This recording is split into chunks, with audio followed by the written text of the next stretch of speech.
I know they consider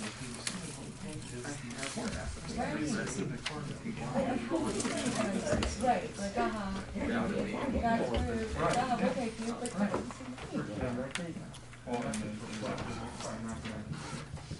yeah.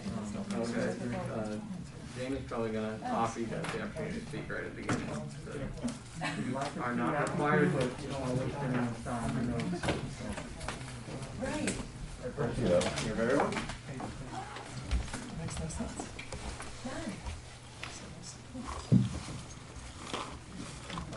Okay.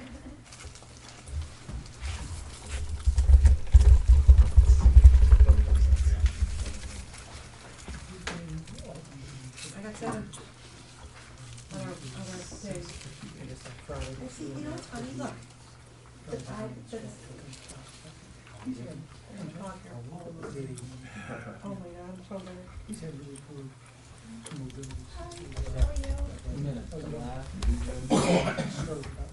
What's that? 2 minutes left. I know. Last call for coffee.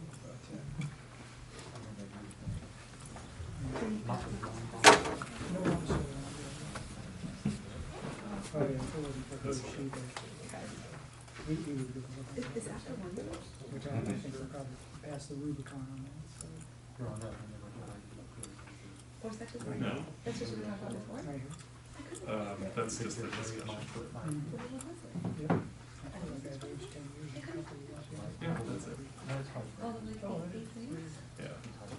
Life. Yeah. It doesn't make it any easier. Yeah. Oh, and as well, it's printed on my phone, but, I printed out from. okay.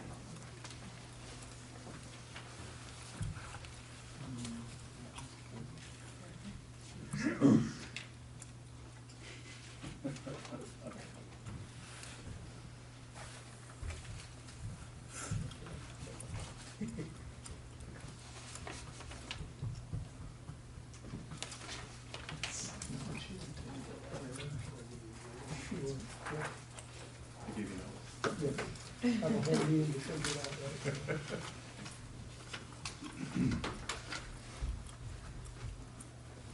All right. I now call to order the Committee of the Whole on February 7th, 2022 at 7 p.m. Ben, would you please call the roll? Member Orr? Here. Member Matheny? Here. Member Shroyer? Here. Member Weyrick? Here. Member McLeaster? Here. Members Weyrick and Revoldt are absent. 5 present. Motion to excuse members Revoldt and Weyrick. So moved. Second. All in favor? Aye. Opposed? Motion carries. Let's see, Daryl's not here. Jamie, would you like to begin the discussion on your vice committee? Sure. Going to be talking about a parcel of property out on Market, and I understand we have the applicants here. Did you guys wish to give us any further information on this? Or So, at this stage, we're happy to answer any questions, if there's anything specifically, but otherwise. would you like to give us some information, or? I think the intent here tonight is to refer to the planning commission, this thing, and then ultimately the planning commission, will refer something back, as you well know, having been the chair of planning. But, this is the area north of Washington Square along Market Avenue that is undeveloped,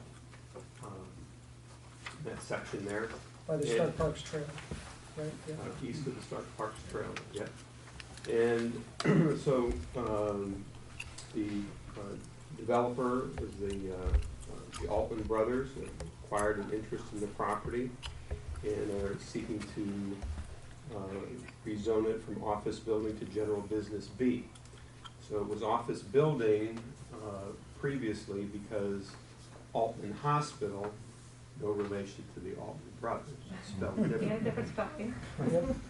Altman Hospital owned it, and there was time, I guess, in the last decade or so that they thought of maybe opening a facility there at one time. That is no longer in play for them and hasn't been for some time. So they were they've been in the market to sell the property for quite some time. As far as, working with, administration, working with developers, I would have to say that the Altman brothers are the gold standard to work with. And, generally work on properties that, they take great pride in maintaining and making sure that the types of uses are ones that are, supported by the surrounding, stakeholders. They've made, concerted efforts in that regard to speak with stakeholders and to explain to them their vision for this parcel. And in addition to meeting with the administration, then we expressed some of our concerns potentially down the road should this property change hands in the future. They tend to, in their developments, hold on to the properties for a considerable period of time. But we wanted to make sure that we took some extra precautions and spoke with them about certain deed restrictions that the city would be interested in having exercised on this parcel to prevent it from turning over into something that they wouldn't want either. I think they met with the councilman from the ward, and so there's been, this is the kind of thing that you want from your development team, is being able to reach out at the appropriate time, and we're at that appropriate time. As far as the specific uses, I think that's yet to be finalized, but, that would be something that'll be coming, to the planning commission. So we're hoping that the council will refer this over to the planning commission. We can start the process and get further details before it comes back. Okay, perfect. Thank you so very much for the info.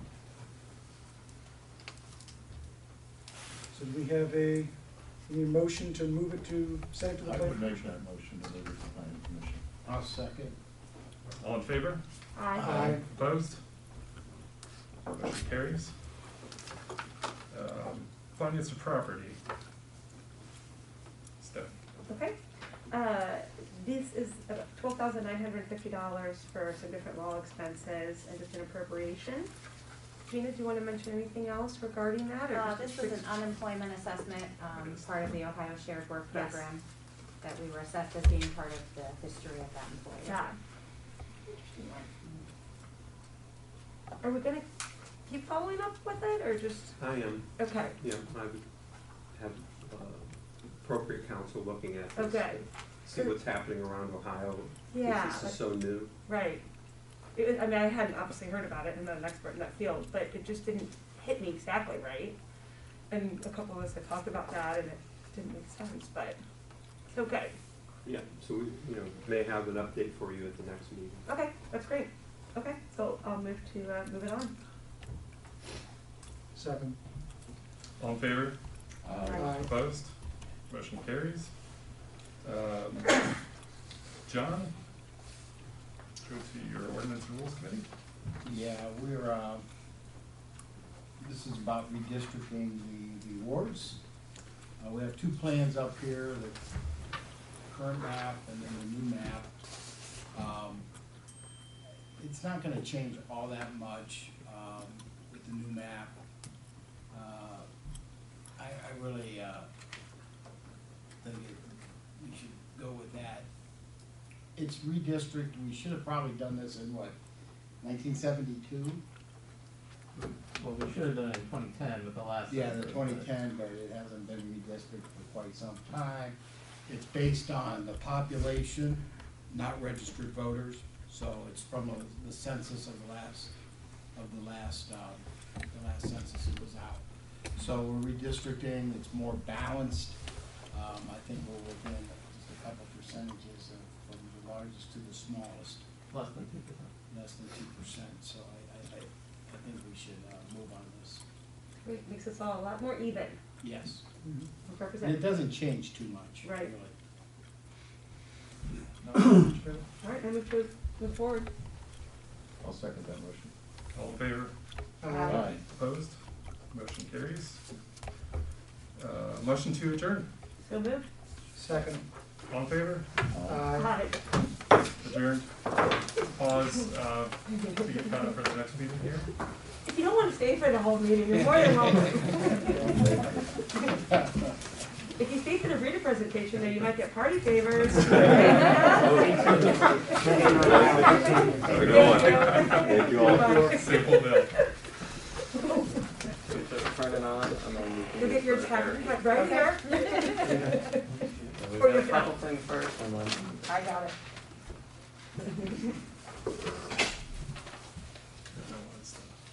Yeah, it was.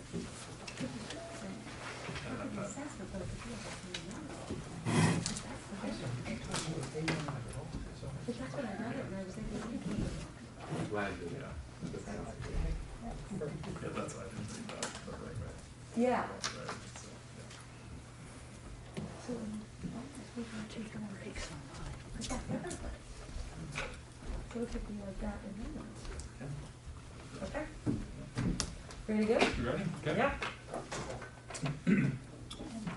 I now call to order the regular council meeting on February 7th, 2022. The time is 7:08. Opening prayer. Jane. All right, let us pray. Lord, as we gather here this evening to contemplate items that have come before us for the betterment of our city, please help us to be smart and wise and do the work of our fellow citizens in an appropriate manner. Please be with us, and thank you. Amen. Pledge allegiance to the flag of the United States of America and to the republic for which it stands, one nation, under God, indivisible, with liberty and justice for all. Ben, would you please call the roll? Member McLeister, Here. Member Weyrick, Here. Member Schroyer, Here. Member Matheny, Here. Member Orr, Here. Members Weyrick and Revoldt are absent, 5 present. Okay. Motion is second to approve as Motion to pre- excuse. Oh, yeah, sorry. Yeah, motion, yeah. In second. All in favor? Aye. Opposed? Motion carries. For consideration, need a motion and a second to approve as presented the list minutes from January 24th, 2022, public hearing, minutes from January 24th, 2022, the committee of the whole, and the minutes from January 24th, 2022, city council. So moved. Second? All in favor? Aye. Opposed? Motion carries. At this time, we will have recognition of the public. Those wishing to address council may do so. Each speaker will be granted 5 minutes. Please begin by stating your name and address for the record. As a reminder, the rules are posted on the screen, and a violation is ground for your termination of your speaking privileges.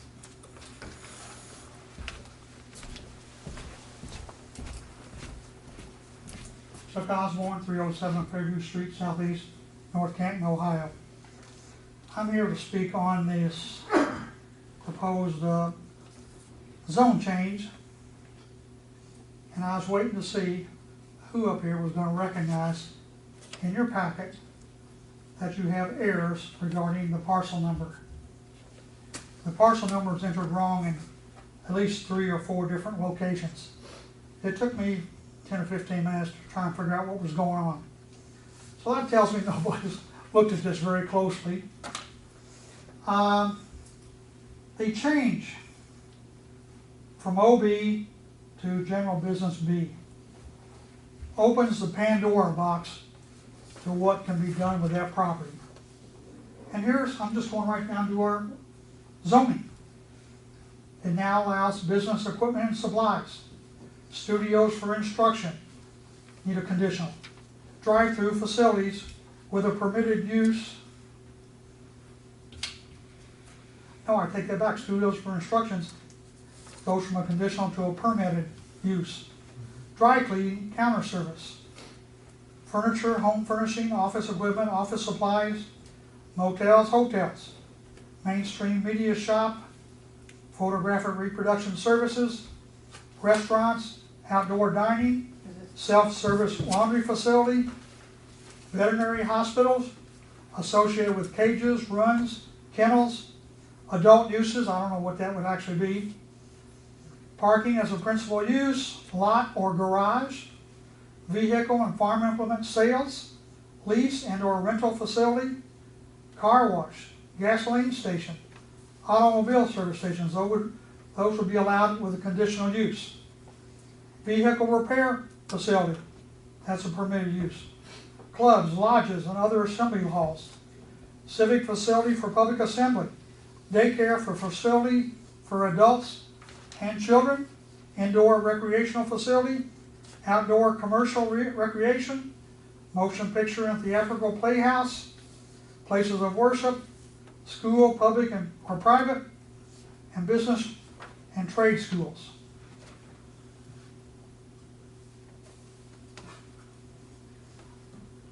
Frankly, I would like to know what the plans are before anything is, the horses are let out of the barn here. This property is backed up by residential. Each of you are elected representatives. You should be advocating for the citizenry. How long was this discussed or presented? Granted, it's going to the Planning Commission, and we'll come back. But nobody's laying out concerns. It's a Pandora box of whatever you want to put up there would be allowed. So I'm going to keep it short. Not a single soul noticed that the parcel number was wrong in like at least three locations. Thank you.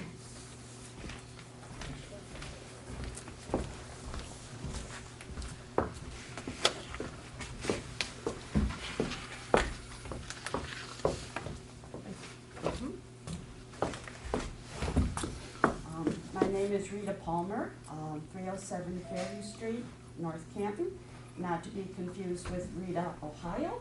I think they're coming up next. I would like to respond to the comments made by Daryl Revoldt and Stephanie Weyrick at the January 24th, 2022 council meeting after Larry Tripp and my husband Chuck Osborne spoke at Public Speaks.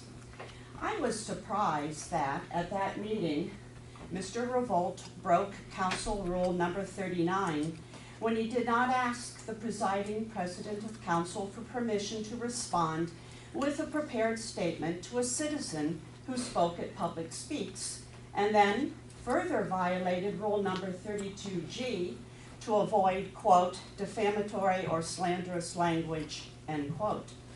But just the same, allow me to continue. In Chuck's speech that night, he did not say that the current council clerk was an idiot and a fool, to quote Mr. Revoldt. Nor did he label Mr. Young as incompetent and unintelligent. Daryl, who's not here, but I will speak to him as though he were, you were wrong to attribute these words to my husband. To the contrary, Mr. Young has solid educational credentials. But by way of an analogy, Mr. Young, with his degree, probably could not safely fly an airplane unless he were trained by a pilot, such as my husband, to do so. It is equally difficult for him to now serve as a clerk without having had specific job training from a clerk. Training which you, as a council, considered for him, but which was canceled by COVID. This inadequacy, however, despite being true, does in no way impugn Mr. Young's innate skills or mentality. So now I'm led to ask, how did Daryl Revoldt become a medical professional in the mental health field without graduating medical school? On January 24th, he publicly diagnosed my husband, and by implication Larry Tripp, with help from Stephanie Weyrick, as having a psychological disorder called Munchausen syndrome by proxy. because these two men have dared to speak to council regularly on issues important to North Canton citizens, but which the council, or at least these two council members, simply do not care about. Mr. Revoldt, you had no right to publicly humiliate these gentlemen while pretending to be not a doctor of history, but a doctor of play medicine. If you were a real medical doctor, you would know that what you said, besides being untrue, is a violation of HIPAA privacy laws. If this council, and you as Director of Economic Development, have difficulty finding citizens to run for office or serve or move their businesses into the city, then you have nowhere to look but at yourselves.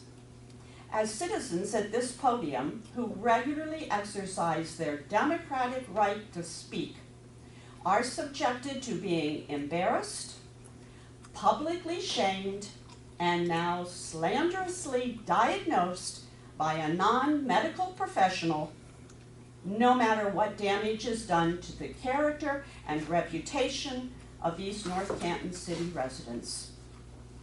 Mr. Revoldt, you said these negative characterizations in this chamber need to stop. They do. Beginning with you and Mrs. Weyrick. Defamation of character is a tort or a civil wrong. You need to stop belittling and defaming all citizens. We North Canton voters have a right to speak our piece without harassment. We voted you into office to listen and use our ideas to better the city. But you do not have a right to put words in our mouths, snicker at us, or characterize us as having mental deficiencies. You can and you must do better. Thank you. Anyone else wishing to address council tonight? Okay. Floor is closed. Moving on to the special presentation by Brian. Thank you, Rita.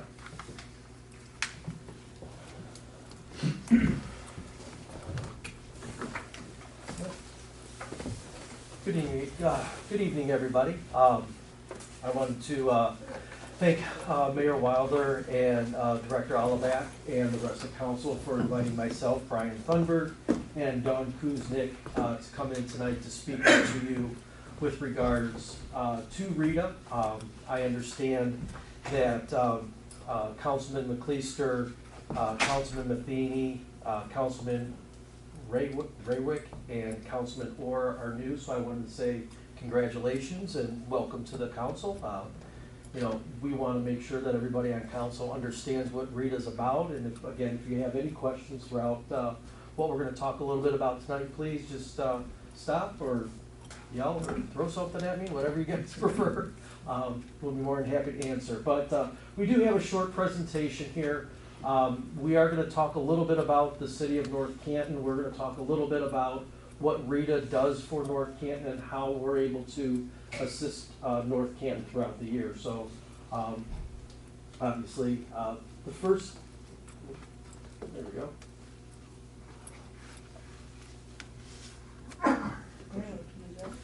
Turn it on. It's on.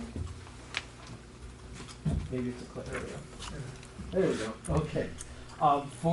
This is just a little brief presentation just about Rita. If you're not familiar with who we are, the Regional Income Tax Agency is a regional council of governments.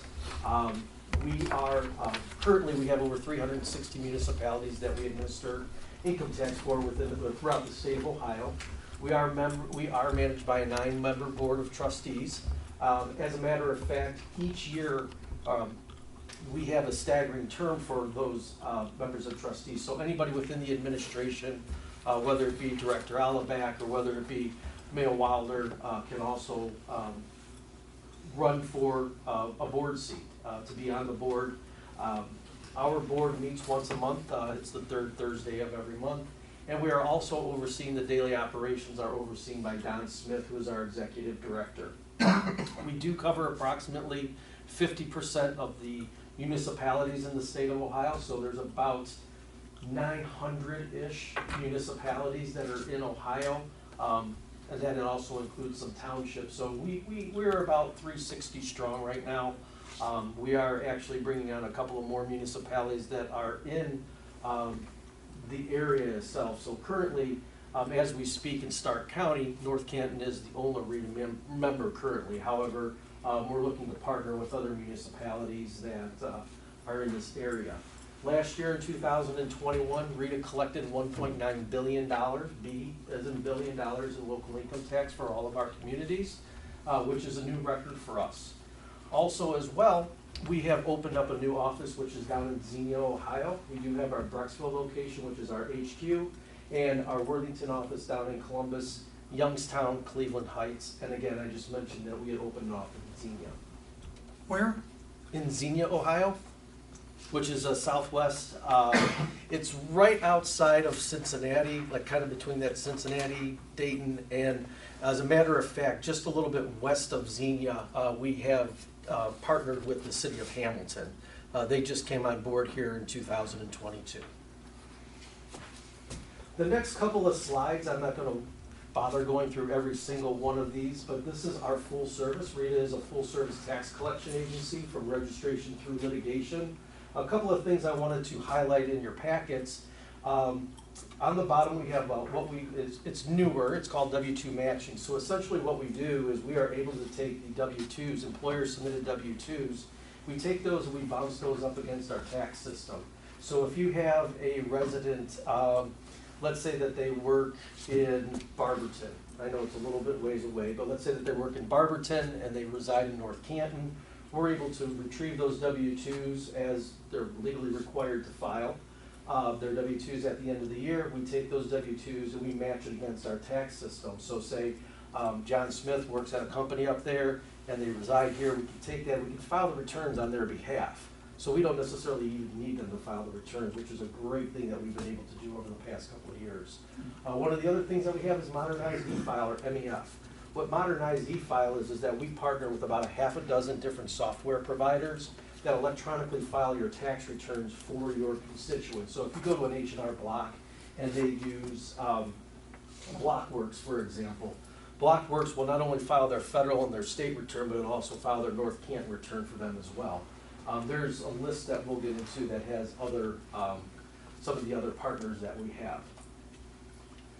And again, we have the modernized e-file for net profit taxes, so businesses can also do that too. If they have a CPA firm that files their taxes for them, they can also file their corporate tax with them. RETA is the only agency in the state of Ohio that has modernized e-file for both individuals and net profit as well.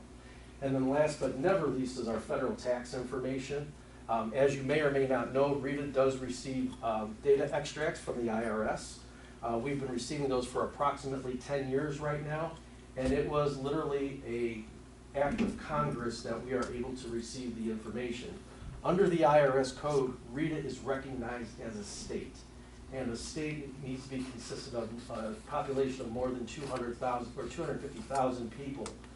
So we've lobbied down at down in Washington, D.C. We were able to get this passed. And again, we are able to receive those data extracts. So again, we take that data information that we receive from the IRS, we bounce it up against our tax system, and what we're looking for is we're looking for people who may have not filed a full return. Maybe they forgot a W-2, or maybe they have unreported income such as Schedule C income for a business that they have out of their home, or maybe they have rental income that they did not put on their tax return. So those, we use that every day. That's, again, it's included in the services that we provide to all of our municipalities. Again, these are just rudimentary types of services that we have as far as data imaging, record retention, so on and so forth. And again, this again is just our tax compliance systems, our voice response systems, data warehouse maintenance, and so on and so forth.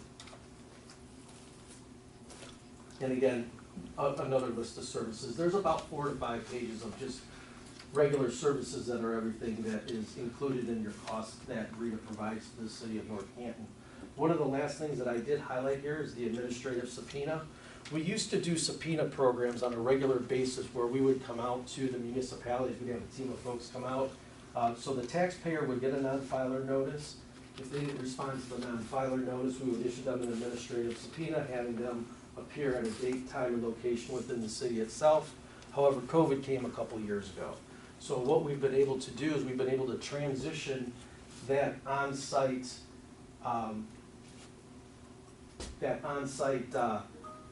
work that we used to do, and now we've been able to do it virtually.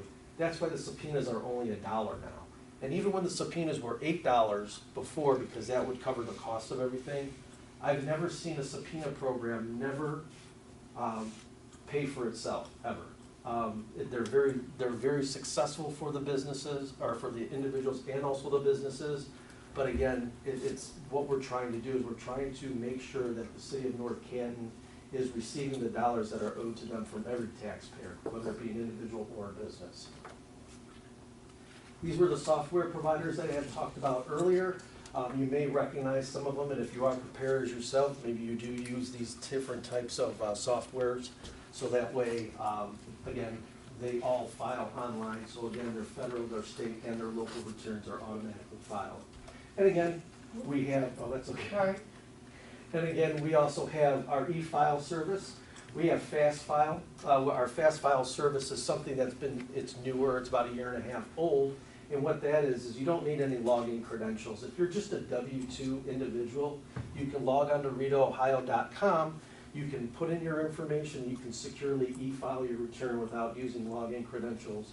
But again, it's only for W-2 users, and I believe that there's a maximum amount of W-2s on there as well. We have the PDF fill-in forms if you're not an electronic type of person, you can use computers, or we also have our forms that we do send out to our municipalities as well. Some statistics that I wanted to talk about. We talk about registration through litigation, and the city of North Canton partakes in all of our services, and it's been very, very well received by the city. And since 2016, when North Canton came on board, it's been we've been adding accounts year after year. As you can see, that we've added more than 1,200 accounts in each of the last 3 years. And again, this is using the state filings, this is using IRS records, this is using every tool that we have to identify new taxpayers for the city of North Canton. E-filing. Everybody likes to e-file. I think that's one of the major things that people, and in this day and age, everybody's transitioning to, whether it be, doing banking online, or whether it be doing other things that are online. Everything's online. Everybody always has something with them as far as being online. So again, what we're doing is our submissions, or your submissions, are well over 6,000 every single year. You have about 11,000 taxpayers that are filing tax returns that are legitimate taxpayers. So that's about 50% of all of your taxpayers are using our iFile system and our e-file systems. As you can see, the dollars that are associated with that too, with a city that's around $7 million, $5 million is about what we're getting in electronic filing. So again, almost 70% of what we're receiving from the city of North Canton is by electronic filing. So I think that your citizens and your business are using the iFile application to the best of their abilities. Some of the other programs that the city of North Canton is involved in, again, we talked a little bit about the subpoena program, and we can tell here that we had identified $300,000 in liabilities, and we've collected $107,000. Again, I don't think that, and again, anything that we haven't collected, those folks are going on payment plans, they're going through the collection process itself. So again, the subpoena program and the delinquent programs are very successful for the city of North Canton, as well as the federal tax information. And again, we've identified about $34,000 in liabilities, and we've collected about $25,000 in which the city would have never even seen before. So again, we're looking at not necessarily the amount of money, but the identifying of the taxpayers, and it's every little dollar that belongs to the city of North Canton is what we're trying to make sure that you're receiving. Last but not least is our legal program. So we do file lawsuits in court for your taxpayers. So essentially what happens is a taxpayer who has filed a return, they didn't pay their return, they receive a couple of billing notices that go out. We try to contact them, we try to set them up on a payment program. In the event that they fail to do either or satisfy that balance, then we will file a small claims judgment against them. So we've gone to court in 2021. It looks like we filed 89 cases in court, and we've recovered 59, almost $60,000 just in last year in legals. So what does this cost the city of North Canton on a yearly basis? I mean, I think that's one of the things that everybody likes to know. So what I did is I put together a little bit of data history here, which is our comparison. So as you can see, 2016 was the first year that the city of North Canton came on with RETA. And as you can see, that your cost of collections for these years has been right around. Did it go over a little bit? It did go over. Okay, that's okay. The cost of collections, here we go. Next page. One more. There we go. Yeah. Okay, so the cost of collections, so again, it's around 1.67%. So again, the actual cost for us to collect in 2020 was $155,000 to the city of North Canton. The city of North Canton was actually refunded $105,000. So again, for council that is new, basically what RETA does is we collect 3% of all of your collections. At the end of the year, we do an actual cost of collections, which is in our council of governments contract. Basically, it's a very simple calculation. It's your collections versus everybody's collections, yours transactions versus everybody's transactions, and those come to a percentage. So the city of North Canton over the past few years is averaging somewhere a little around 1.72% or so, based on the average of the last 6 years. This year, we anticipate our cost of collections as an agency to be about 1.4%. So again, we're getting preliminary numbers out. Director Alleback will receive the information probably in March, is what I'm anticipating what your actual cost of collections are. And the refunds are always issued in at the end of June of every year, so you'll see that in a separate distribution. So again, based on where the city of North Canton has ended up this year and what our costs look like, it looks like you're going to have a very good year in 2021 as well. If we can go back to the one slide. I purposely circled the percentage for net profit. And the reason why I did that is because, as you can see, from 2020 to 2021, the amount of tax collected went below $8 million. And the reason being is because it's twofold. The percentage of net profit that was received was only 2.86% from all of your businesses. So a couple of things happened in 2021. It was double-fold, actually. With COVID, as you will see in 2019 and in 2020, companies were filing and they were paying their estimated taxes. Well, in 2021, companies that would have those dollars credit to the next years, not only were they not paying any estimated payments, but then they were asking for refunds as well. So that's the reason why that number is so low as it in past years. As you can see, 10–11% of your income tax came from net profit, and it dropped down to 2% in 2021. And that's significant because I think that we're going to see a rebound in 2022 as that number continues to grow. Businesses start getting back up to where we need to be, prior COVID, because again, COVID has been a little bit of a sticking point with a lot of people, and it's really hurt some businesses and some different municipalities in different ways. So everybody was affected by this. Okay. I wanted to just take a break for just a second. Does anybody have any questions on anything that I had talked about previously? No? Okay. One question. Yes, sir. So on this overpayment of estimated taxes, Yes. was the payroll relief dollars considered taxable income then, No, it is not. even though it wasn't paid back? That's correct. Okay.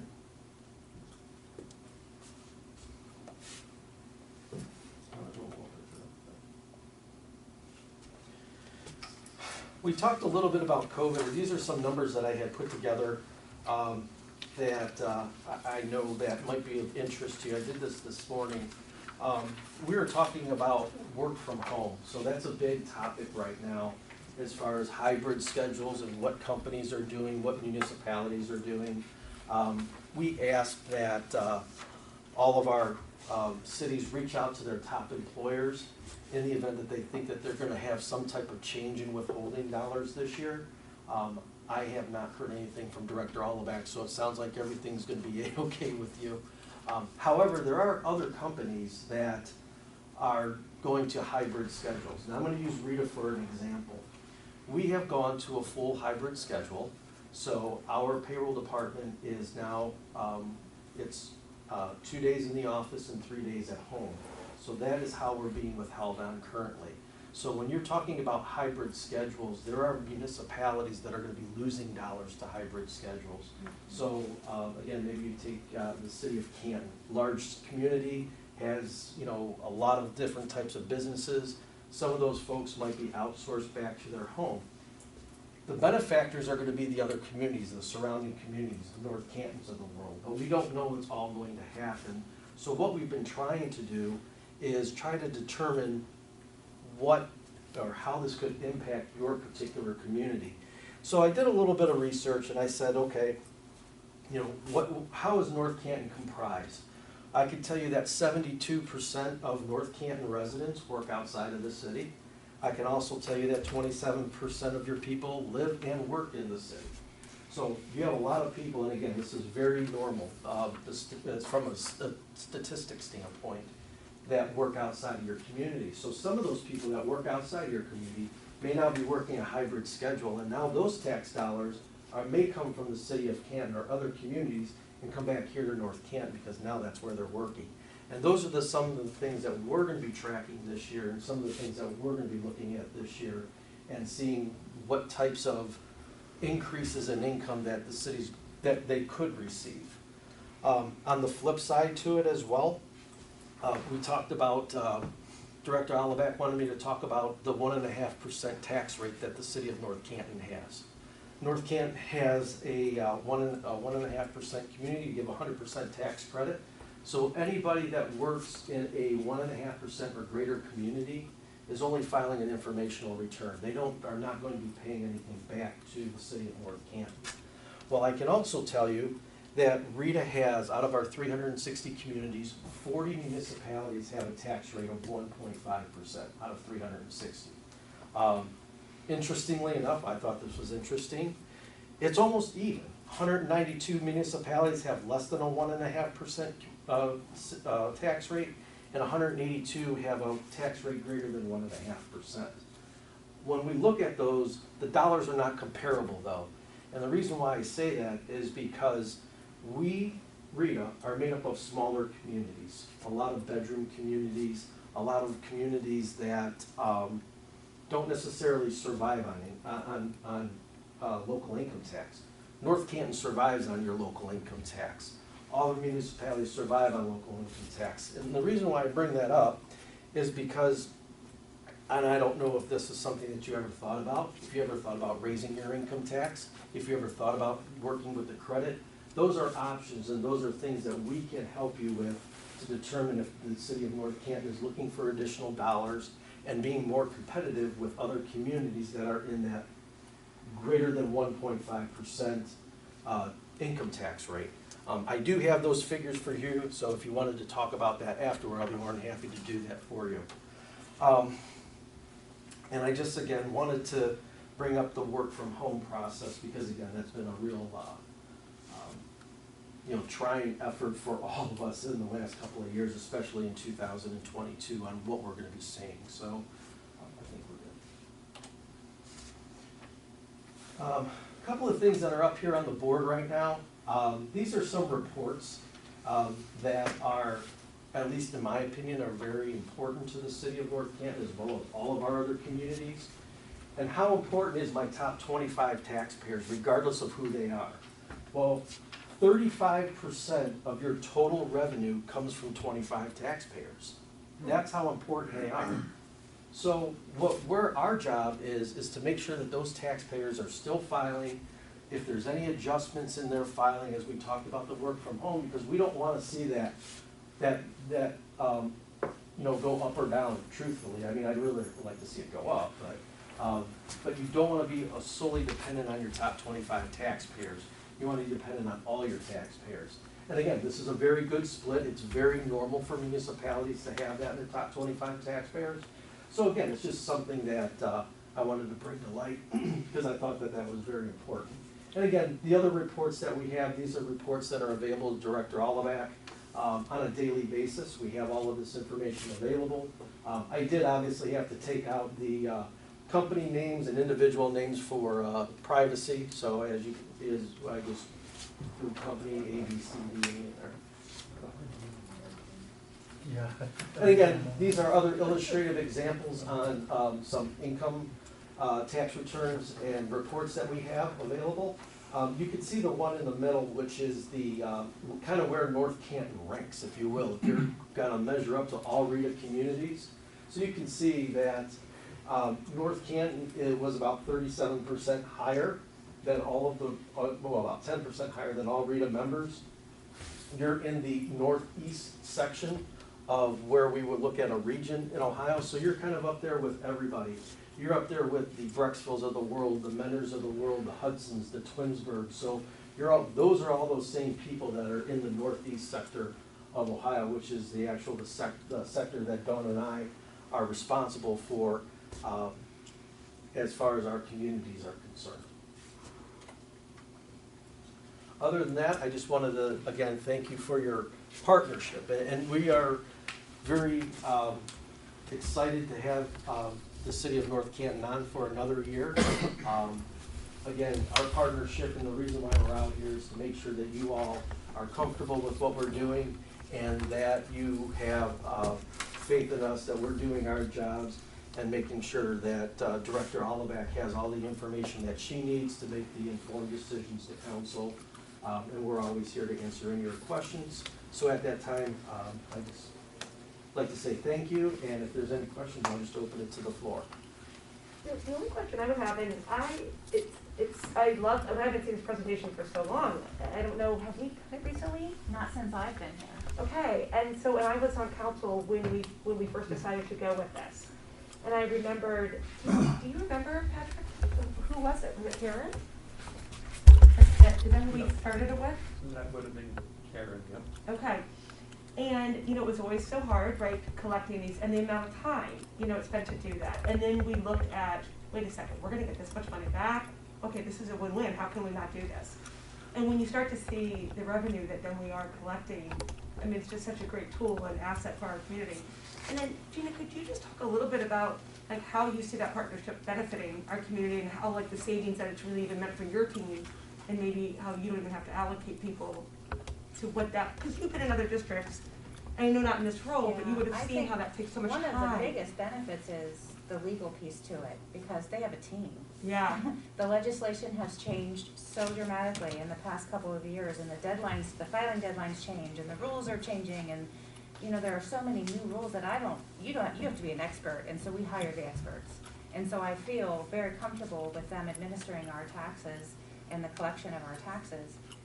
It's like the Stark County auditor doing the property taxes. Right. That's what they're good at. That is their niche. And so the reports, you saw just a snippet of the dashboard that we have when we log in. The reports are right there at the fingertips. And if I can't find something or I don't know where it lives, I just call or text Brian. I say, I need help finding this, and within 5 minutes I have it. I mean, their customer service is just so accessible and very good, and their system is easy to use. So, we may get a few phone calls from either accountants or individuals or new businesses that come, and we direct them to the website or give them the phone number, and they don't call back because they're, you know, they get their questions answered and they get the help they need. So Right. it's been a really positive relationship. Thank you for sharing. When I saw the graphs and all the colors, that's how she presents things to us, and we just love it, because it makes it so that we can follow and understand, and that is one of Gina's gifts, because it really has helped us all, I think, understand that process, and the way you presented was the same, so thank you. You're very welcome. And again, I wanted to kind of echo on Director Alleback. Along with the legal as well, we do all of your ordinance reviews for you. So when tax laws do change, we are, basically all we're going to do is we're going to say, okay, Director Alleback, essentially this is what needs to be changed, take it to council, we're giving you the language. So there's no, well, what is this, or how does this work, or anything like that. Our legal team has already done that. We're also involved in that as well. You have representation as a state that's down, as a city that's down in the State House in Columbus. So again, there are other things that go on behind the scenes as far as representation is concerned that you may not see in the front lines of things, but you know, that's just a small part of those things. And us coming out here, you know, talking to council and interacting with council and making sure that, again, you feel comfortable and you understand what Rita is doing for you. I think that it's very important for us to do that. And again, I remember when I first came out here and presented in front of council 6 years ago. I know it was. And it was, you know, I knew it was going to be a great opportunity for both of us, and the partnership has been great. And you know, we have a great working relationship with Director Alleback and the rest of the administration of North Canton. A question on the handling of work from home, the hybrid schedules that you're Yes. referring to. Since North Canton's at 1.5%, 72% of the population is working outside, it may be beneficial for them to adjust their filing to reference the fact that they are working in North Canton, which would be additional income for us. How does an individual change that? Is that something that they can do easily, or do employers currently withhold for all of 2021 under a hybrid schedule, or is that not enforced until 2022? Well, there's actually a couple things that are going on. It's a great question, Councilman Atheny. Essentially, the work from home started on right around March of 2020, is where when COVID came into play and Governor DeWine put the state of Ohio in a state of an emergency. So essentially, all of the employers from 2020 were continuing to hold for their primary place of employment. Okay, so let's just use Barberton as an example. I don't know why I'm picking on Barberton tonight, but I am. Let's just say that their primary place of employment was in Barberton, and their place of residence is here in North Canton. In 2020 and in 2021,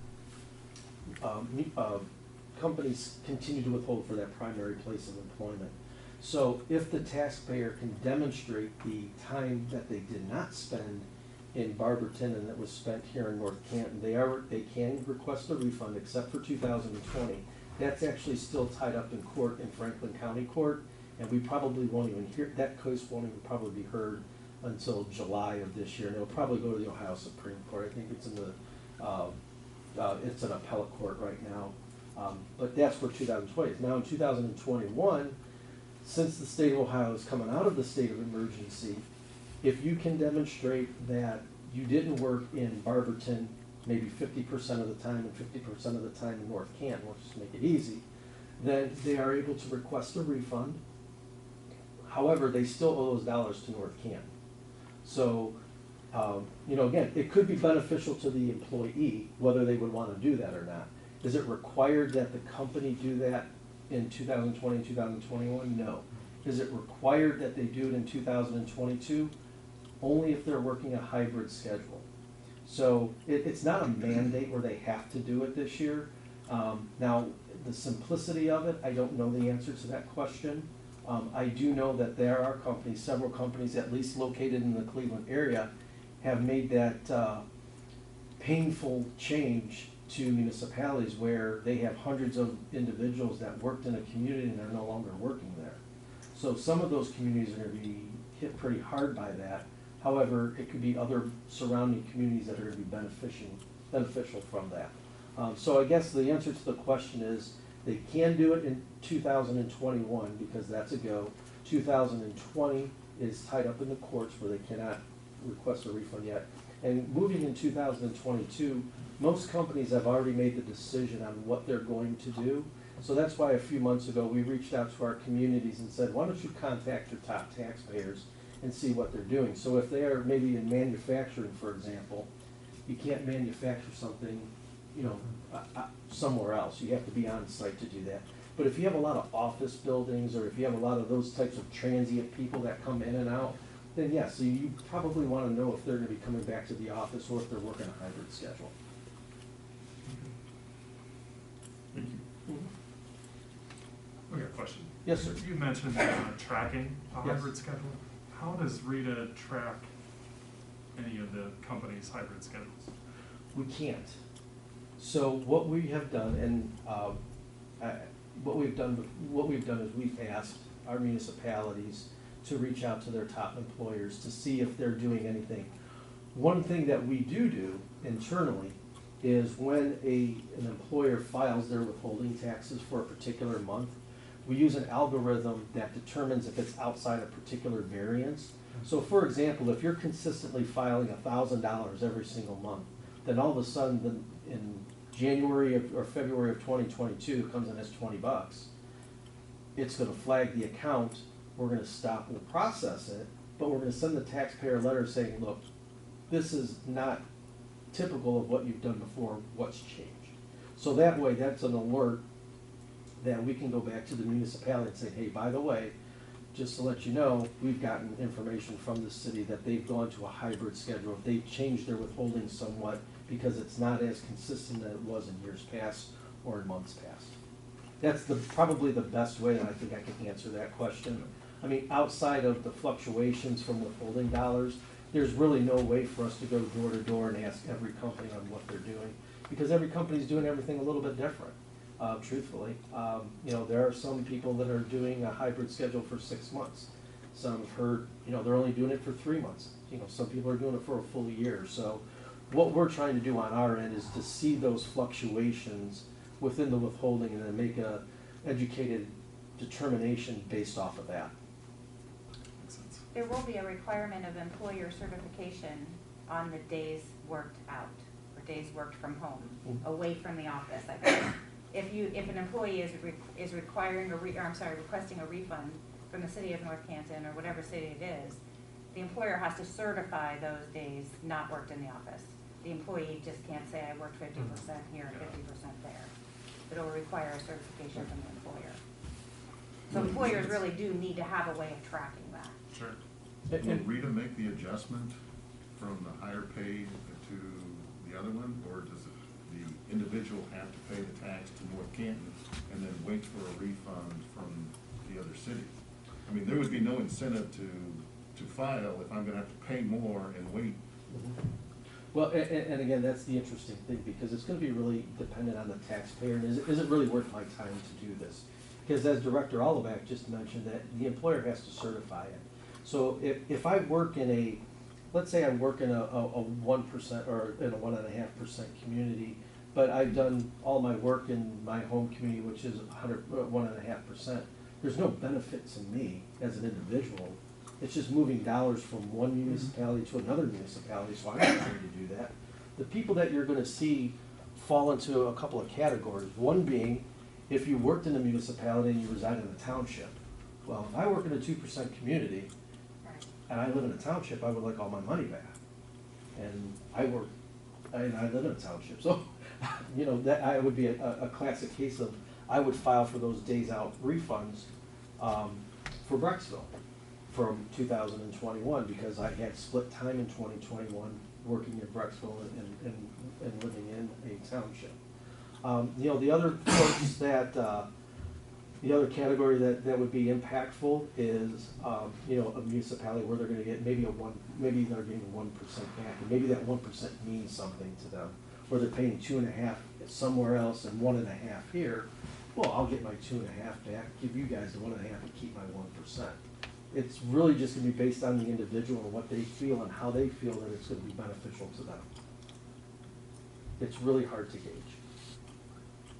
If both communities are under VITA, do you make that adjustment, or is it still pay and wait for refund?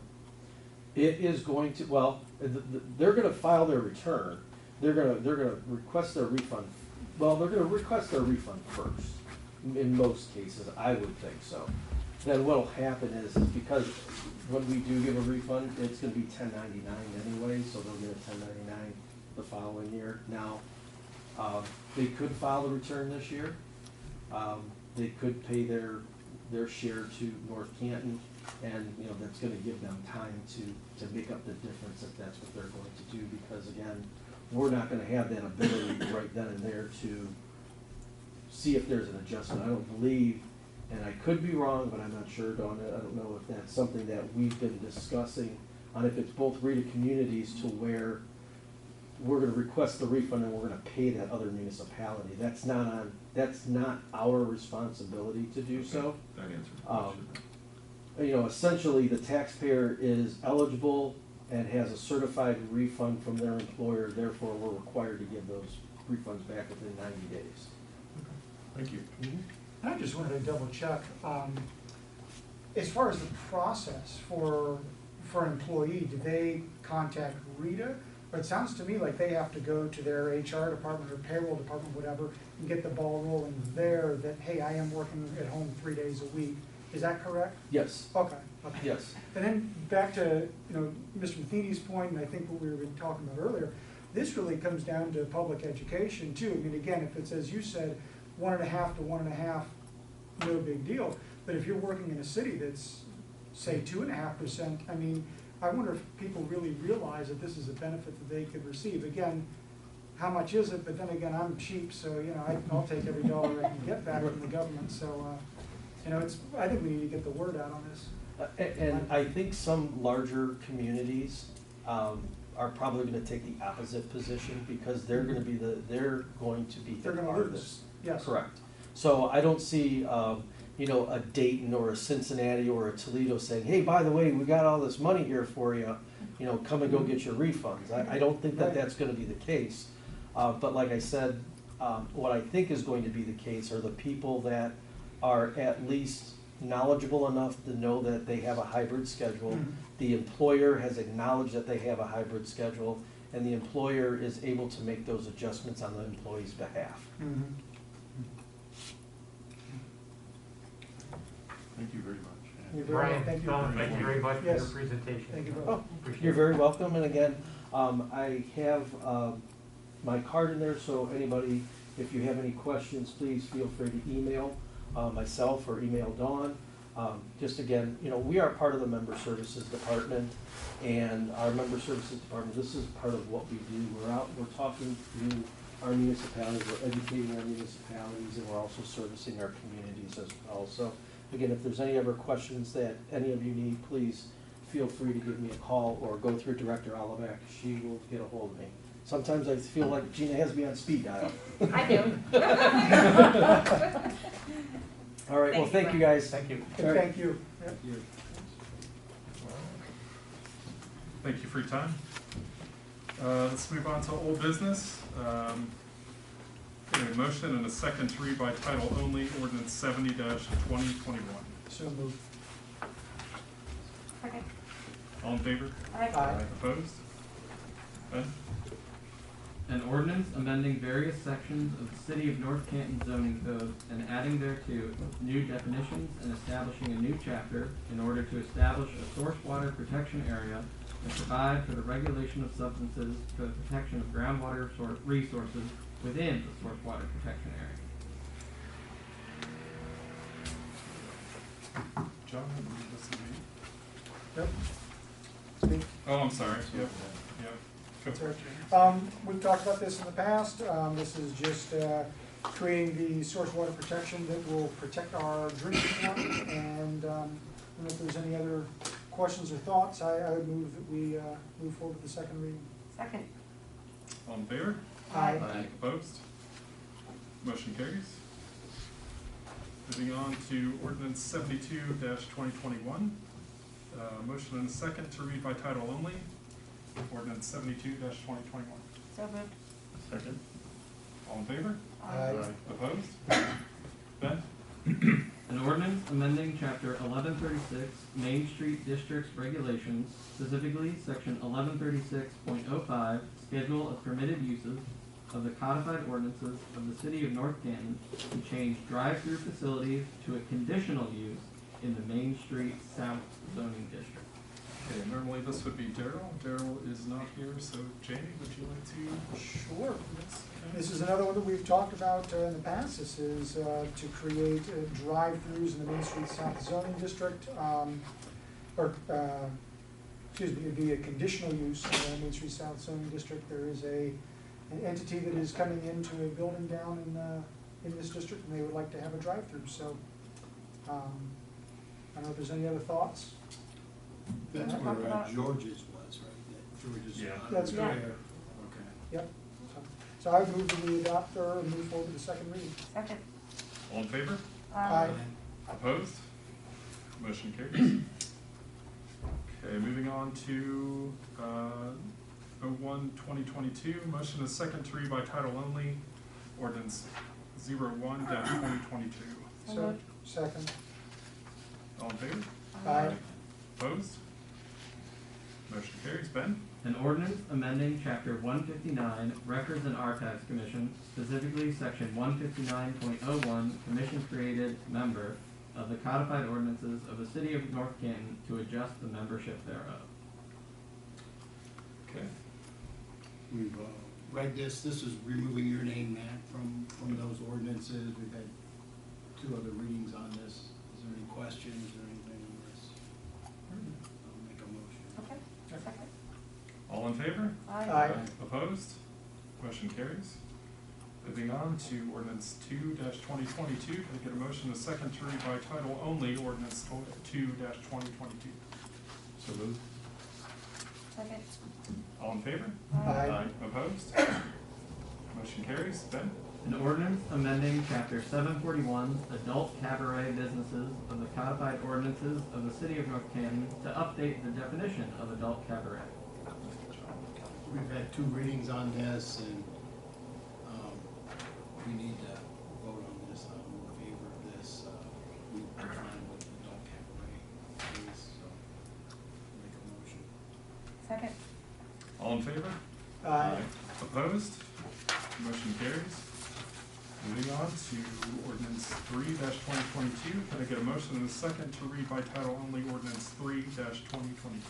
So moved. Second. All in favor? Aye. Opposed? Motion carries. Ben? An ordinance amending chapter 1739 Violations and Abatement of the codified ordinances of the city of North Canton, specifically section 1739.01 and 1739.03 to allow for the expedited abatement of noxious weeds and rank vegetation. Again, we've had 2 readings on this. This is for weed, where it would take like 30 days, how it's written now. They would expedite it to like 2 weeks or under on this. So I'll take a motion to pass this. So moved. Let's get this done. Second. All in favor? Aye. Opposed? Motion carries. Moving on, can I get a motion and a second to read by title only, ordinance 04-2022? So moved. Second. All in favor? Aye. Aye. Opposed? Motion carries. Ben? An ordinance authorizing the mayor of the city of North Canton to release the maintenance bond agreement between the city and McKinley Apple Grove Limited regarding improvements to be maintained in the sanctuary development phase 4. Okay, street and alley is me. This has been, they've basically achieved all their goals, and the bond is ready to be released. This is our second reading. Third. Is it? Yeah, sorry, third reading. I move to adopt. Second. All in favor? Aye. Opposed? Motion carries. Can I get a motion and a second to read by title only, ordinance 5-2022? So moved. Second. All in favor? Aye. Opposed? Motion carries. Ben? An ordinance amending chapter 907, street excavations of the codified ordinances of the city of North Canton in order to establish separate processes for minor and major street excavations. Okay, this is the third reading of this.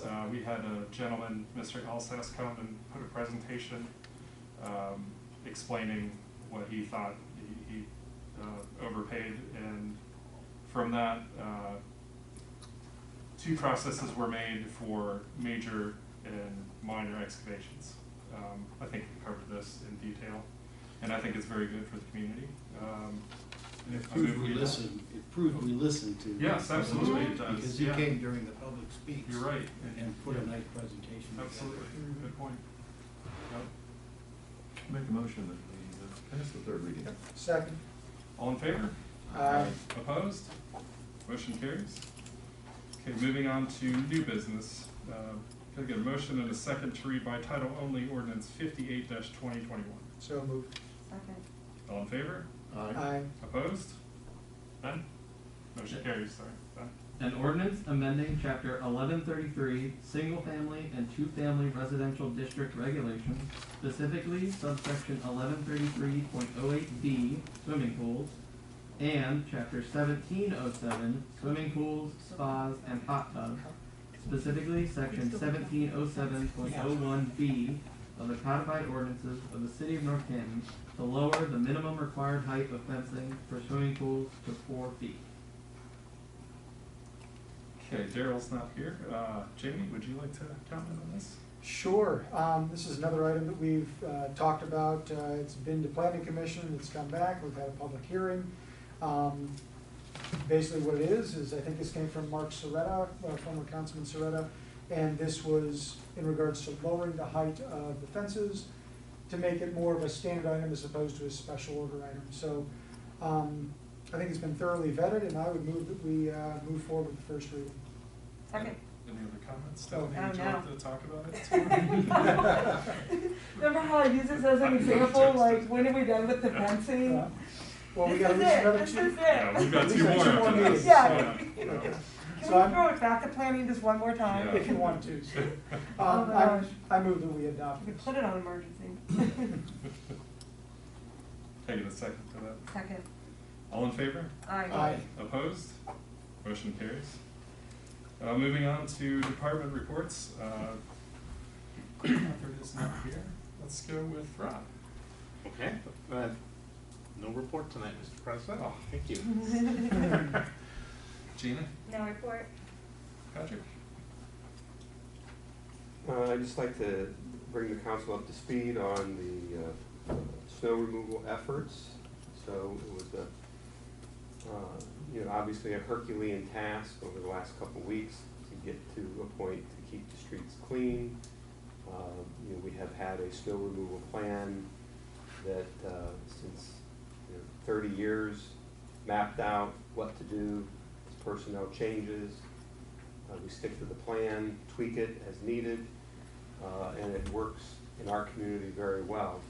Now, unfortunately, this go-around, we've had a record amount of snow. It's been, such a very long time since we had this kind of snow. And so our priorities, are to get the snow off the streets first.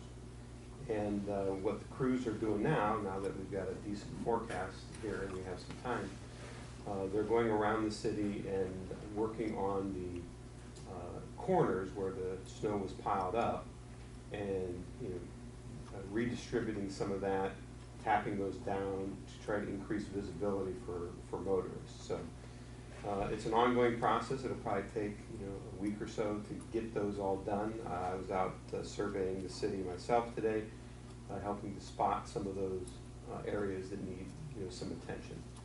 So bear with us on that. We receive a lot of calls during the course of the day from residents who are reporting some of these trouble spots for us. So we appreciate that.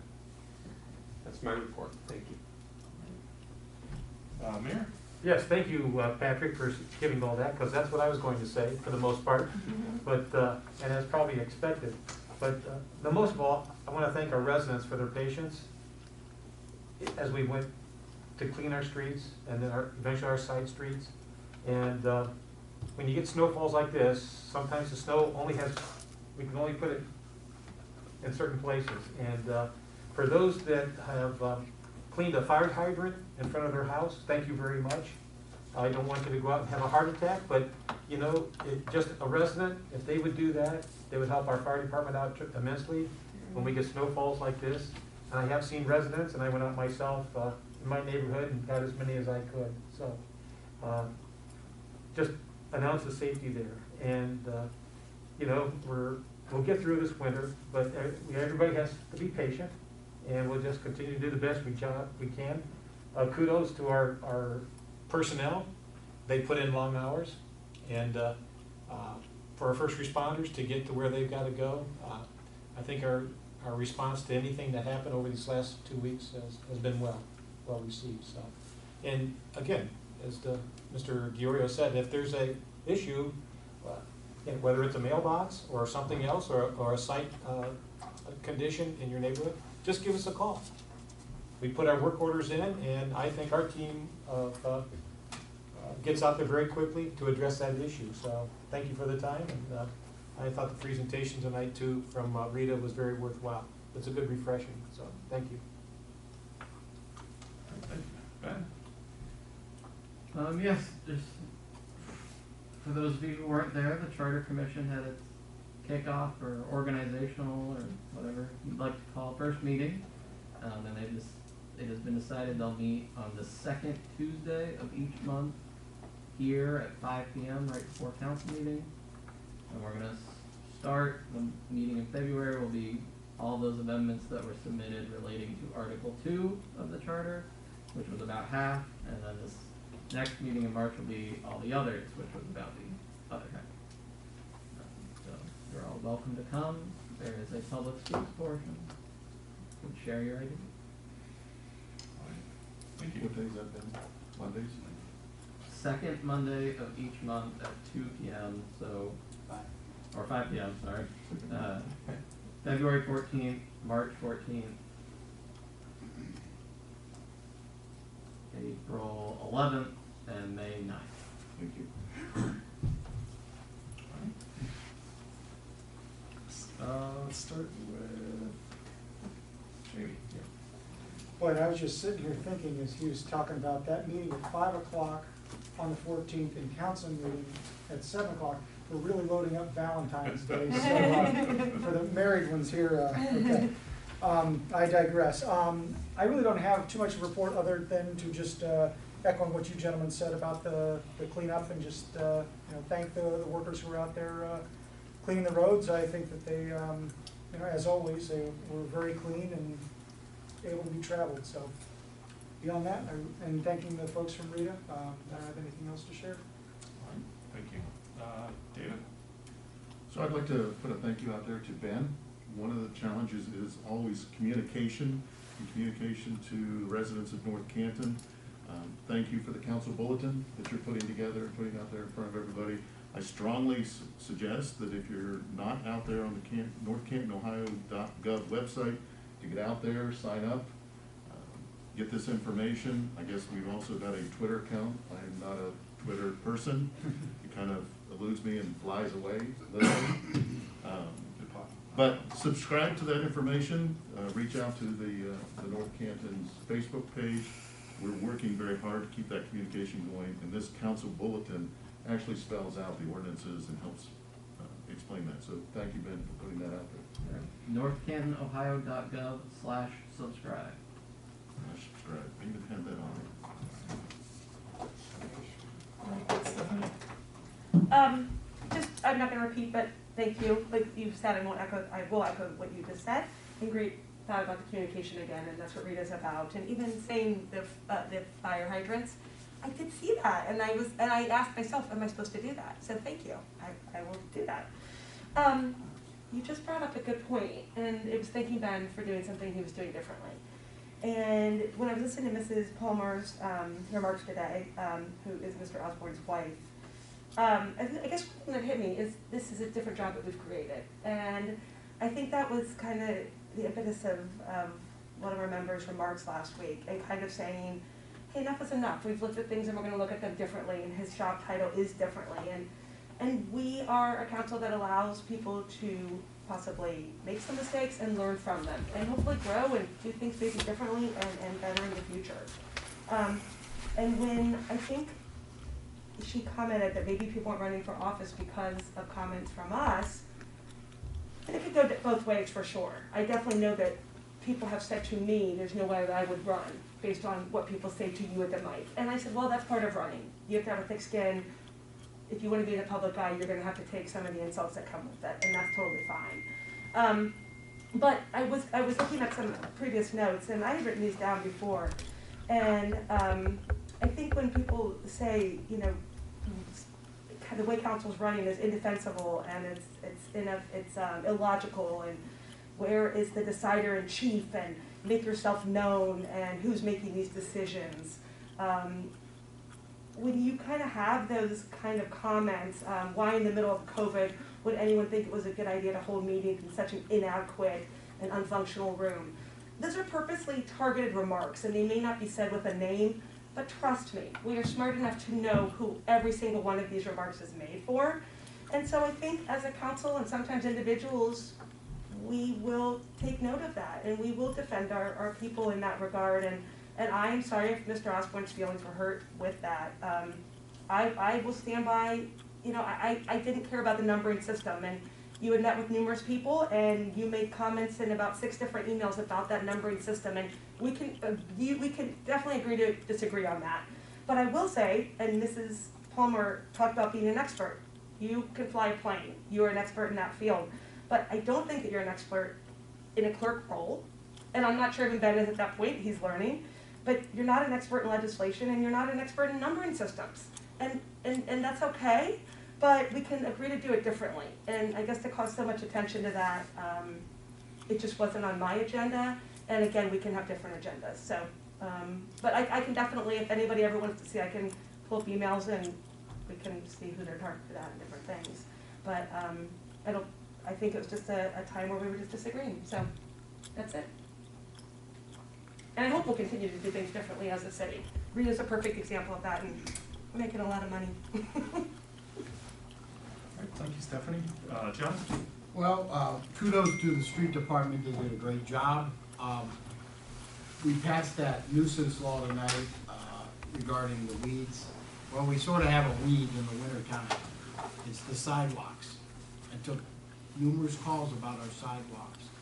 Now would be a great time to go up and down Main Street. Some do a great job, some don't do any job at all. Now would be a good time to maybe get some letters out and following up, because those sidewalks need to happen and get done. Even the school stops certain areas.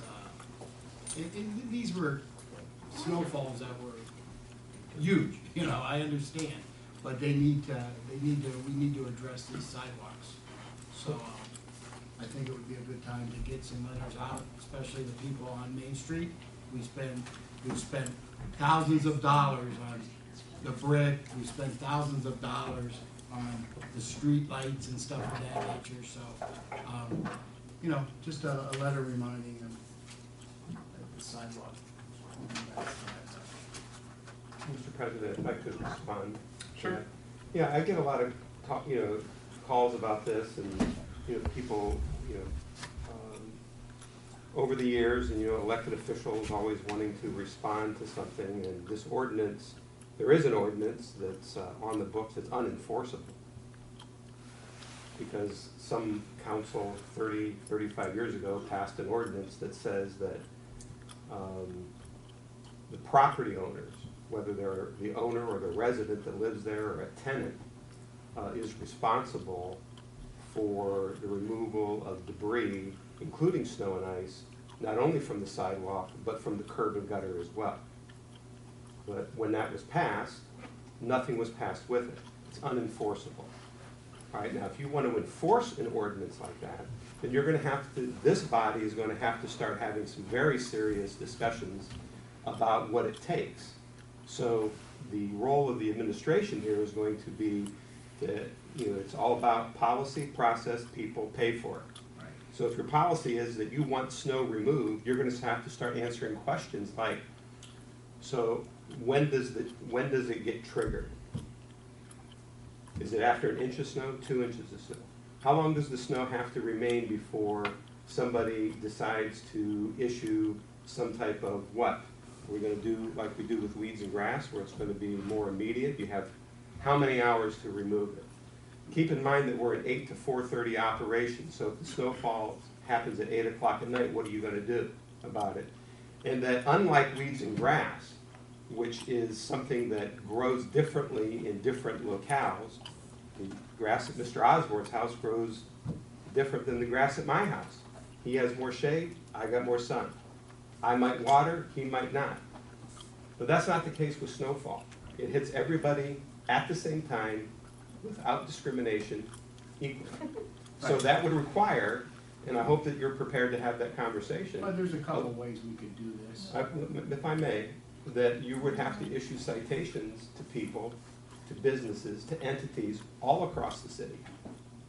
Right. All at the same time. I think it's something we should look into because there's several different ways we could do this. The city could do it, we could get it The out. city cannot do it because there's not personnel to do it. Okay, well, they could If you do want to it. hire personnel to do it, that's part of the discussion. I agree. Policy, Or process, private people pay outside for it. source, we could bill them. You know, there's different ways we could look at this. Those are we not, spent- I respectfully disagree, those are not feasible ways. It's like a fantasy, John. No, I For don't people think to it's a go fantasy. out in an 18 inches of snowstorm and think that you're gonna find somebody that's gonna come in and do your sidewalks? Do you think aesthetics of the city is year-round? Pardon me? Aesthetics of a city, how a city looks downtown. You think that's year-round? How Sure. people judge our city? But it's the property owner's responsibility if they wanna move it. It's a matter of how are you gonna enforce it? Well, we could probably have a committee or some type of meeting, but it's something we should look into. And it may come out being the same way it is now, or it could change that. Yeah. That's the only report I have. All right, thank you, John. It's noted. I don't have anything new, I just wanted to basically say thank you to the street crew. I think what they did was incredible considering what happened. I mean, it was, 3 straight days of just constant, they're still doing things, but I mean, that's amazing to me, so hats off to those guys, and thank you. So moving on to our meeting calendar, well, final call for new business. Any other new business? Nope. Okay, moving on to the meeting calendar. February 14th is our next one, followed by February 21st. We're not having one then, that's President's Day, and then followed up by a city council meeting on February 28th. Any questions about the calendar, comments? Shall we all wear pink next Monday? Someone should be bringing something. Yes. Yes, we should all bring flowers and candy. You're the president. Game on. Move to adjourn. Motion to adjourn, So moved. Second. all in favor? Aye.